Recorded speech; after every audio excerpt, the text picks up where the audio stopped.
Today, we're going to talk about something called Ehlers-Danlos Syndromes, or EDS for short.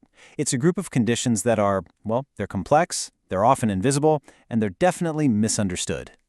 So let me ask you a question to get us started. Imagine your body is like a building. Now, what if the very cement holding all the bricks and pipes together was just faulty? That's kind of the best way to think about what's going on with Ehlers-Danlos syndromes. It's all about a problem with the body's connective tissue. So, here's our game plan. First, we're going to break down what that invisible cement actually is. Then, we'll look at why getting a diagnosis can feel like a detective mission.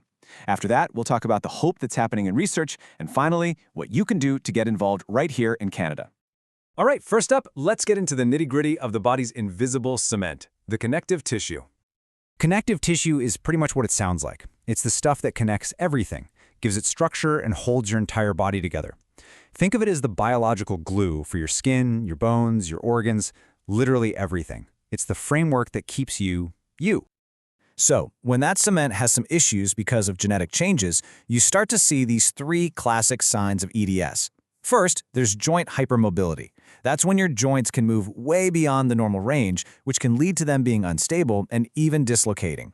Then you have skin that's super stretchy and really fragile. And third, there's a general fragility to all the body's tissues, which means bruising easily and wounds taking forever to heal. But here's the thing. Just because you know the signs doesn't make them easy to connect. And that leads us right into the next part of the story, the absolute detective mission of just getting a diagnosis. And I'm not kidding. For so many people, that's exactly what it feels like. The longest detective mission. Because the symptoms can pop up all over the body and look like so many other things, the path to getting a real answer can be just incredibly long and frustrating. We're talking years of being told it's something else. And this is not some super rare thing either. Just look at this number. It's estimated that more than 126,000 Canadians are living with just the most common form of EDS. That is a lot of people on this difficult journey. Now, there are actually 13 different types of EDS, but this chart tells a really interesting story. As you can see, one type, hypermobile EDS or hEDS, makes up about 90% of all cases. That huge number is why you hear so much about this specific type. And here is the plot twist. This is what makes that detective mission so incredibly hard. Even though hypermobile EDS is by far the most common type, it's the only one that doesn't have a known genetic marker yet. That means there's no simple blood test to say, yep, that's what you've got.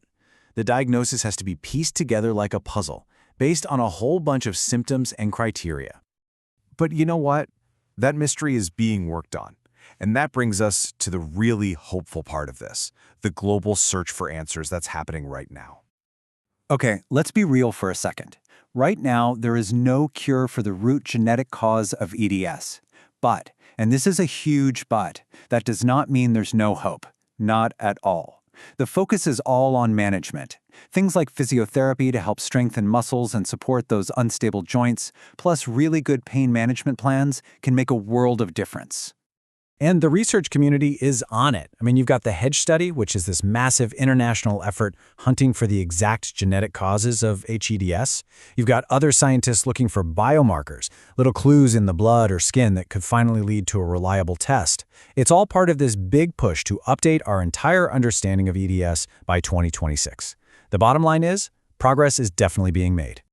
So all of that brings us to our last section, what's happening right now and how you can actually make a difference right here in Canada. If you or someone you care about is looking for support, you're not alone. These organizations are fantastic places to start. The EDS Canada Foundation has all sorts of national resources and even virtual support groups. And for anyone in Quebec, the RQMO is a really important resource for rare diseases like EDS. And hey, if you want a really direct way to get involved, here's one. There's a major research study on EDS happening in Quebec, run by McGill University and Metaloup. They're going to need participants, and recruitment starts in the fall of 2024. And get this, you don't even need an official diagnosis to show you're interested in taking part. So, beyond the big stuff like research studies, how can you, personally, help fight the invisibility of this condition and show your support for the community? Well, awareness really does start with small things. If you like this explainer, it helps more people find it. Subscribing to our channel, that directly supports our mission to make this kind of information more accessible. But honestly, the most important thing? Share your own story in the comments. Your experience helps build a community and makes people feel way less alone. And hey, while you're at it, let us know what condition you'd like us to cover next. Your voice really does make all the difference. Thanks for joining us.